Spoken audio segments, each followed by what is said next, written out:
we are in Ealing Hospital, and we are waiting with eager anticipation to hear Reverend Tutu speak to the community that's here. And it's mainly a community of healthcare providers based in the hospital, but it's a very important gathering because it's Black History Month and everybody's in celebratory mood. They're celebrating the history, they're celebrating the cultures, they're celebrating the people who make the NHS work. And we are expecting to hear a range of speakers talk about their experiences. And these are people who have been in the NHS and been working around healthcare for some time and have a lot to say. I'm Steve Stroll, I'm Chief Executive of West London Mental Health Trust. This is being jointly hosted by the West London Mental Health Trust and the Ealing Trust. So I'm going to spend just a few minutes doing just that, welcoming you here. We're really pleased to make a small contribution to Black History Month. If I'm honest, the West London Mental Health Trust has not done enough in the past to celebrate the diversity that's a huge, huge potential. So coming here today is a small step in a whole series of steps to try and correct that. So it's really good to be part of the celebration. We need to do more. I'm determined that we will do more, and being part of these celebrations is a small way of doing that. There's a lot of people to welcome, but I want to warmly welcome in particular Reverend Tutu. It's really great to have you here and for you to share your experiences and help us take some of those steps. So I'm sure that the next couple of hours is going to be interesting, and I'm actually sure it's going to be motivating. It's a really nice setting. I wished all of the Trust's accommodation, which was as grand as this. It isn't. But enjoy the next couple of hours, and it's, for me, this is an important building block in us demonstrating our commitment to diversity. So thank you very much. I'm going to hand you over to Paul Stanton, who's going to do the other bit of the welcome. Always difficult to go second, I guess. So not wanting to repeat anything that Steve said. So firstly, want to welcome you on behalf of Ealing Hospital NHS Trust, and just for colleagues that have made the trip over, just to say our trust now includes the community services of Brent, Ealing and Harrow as well, so much broader than just the site that you see here. I think Steve has an amazing facility here. We have offered to swap him the chapel for Costa, but that's still under negotiation, and he'll get back to us on that one. I want to welcome everyone here, and I know it's a very full day, and that this evening there's lots of entertainment lined up for you as well, so I'm sure you'll enjoy that. A couple of things to say. Ealing Hospital and its community areas clearly, like most of London, have a very diverse population. I was lucky enough to grow up in Southall, so I know and love the area very well. And it's good to see a diverse workforce, but obviously there's always more to do, and I know that some of the speakers will be addressing some of those areas later in your programme.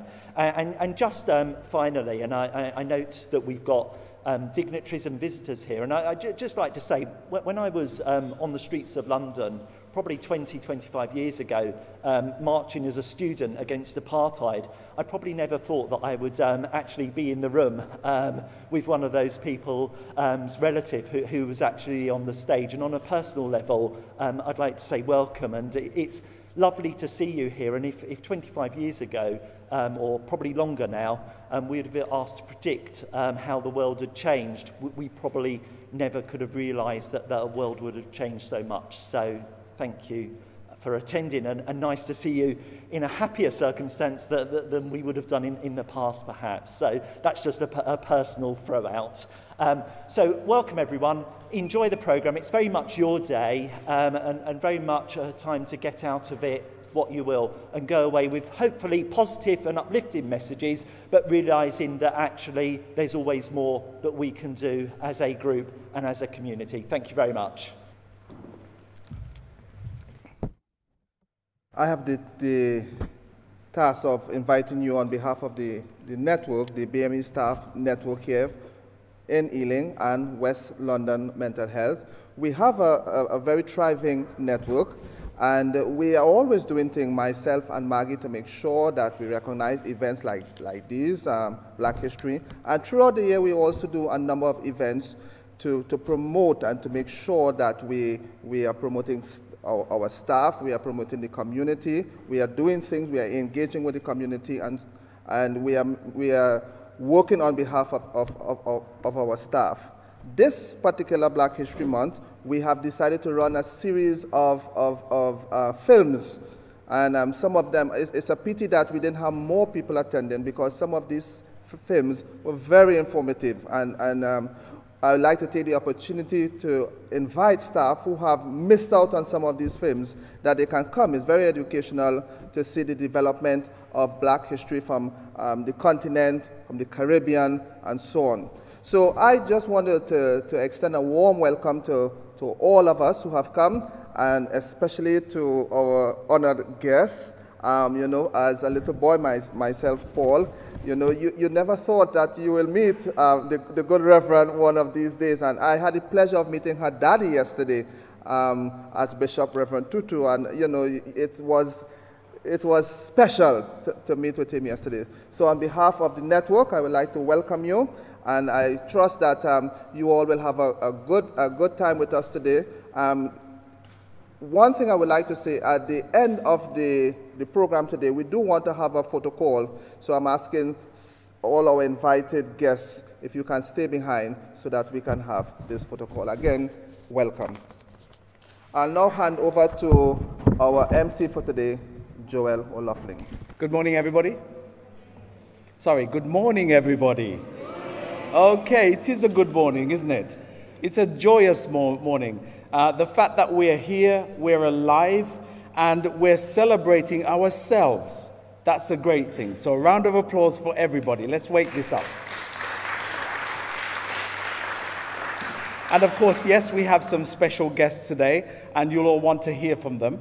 And in the last couple of days, we've been on a little bit of a treadmill. I'll mention one person who should be specially picked out, Alex Ankra, the Chief Exec of the Tutu Foundation. She's right at the back, and that is probably indicative of Alex's style. She's not somebody who likes to take the accolades, but boy, she does the work. So a round of applause for that work, and we'll tell you a bit more about the work as we go.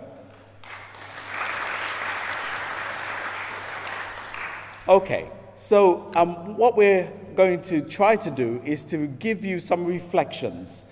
The Archbishop, in his visit in London, and he has been here for 3 days now. This is the third day.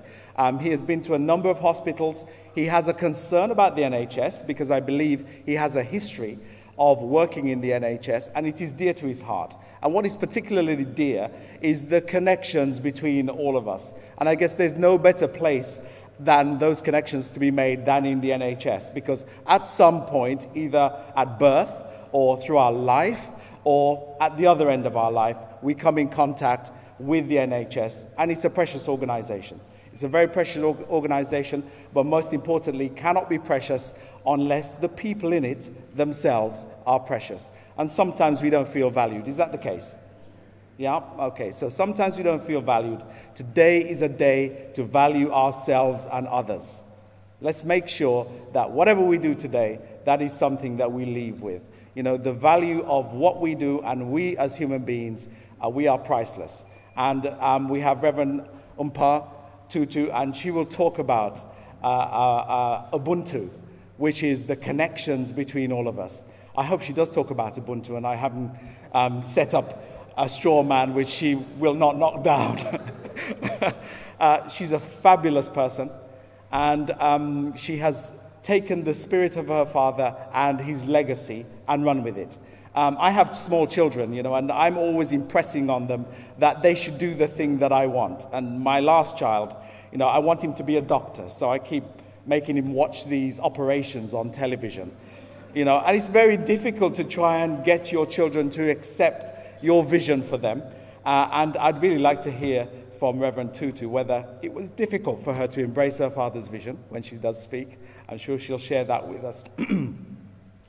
And particularly, I'd like to hear from all of you a little bit about where you think things are inside the NHS and in Black History Month, where you see yourselves as a diverse community. So we'll have a procession of speakers, and I've given them a very short brief. I've said, look, just say a little bit about what you think about things right now, and then sit down, and another speaker will come up, and then we'll have a panel discussion. So we'll have them sit up here in front of you, and if you can think of some questions while they're speaking, then they will be asked to answer those questions and just give reflections on things. And in giving that brief, it doesn't have to be very serious. If you want to put out something out there that is humorous, that is joyous, that is celebratory, then we welcome those exchanges as well. Okay. So, you've heard about the Health and Social Care Black and Minority Ethnic Network. It's a network which is a national network which embraces the diversity in the NHS. And I'm hoping that you'll get a little bit more of an understanding of the network and what it does.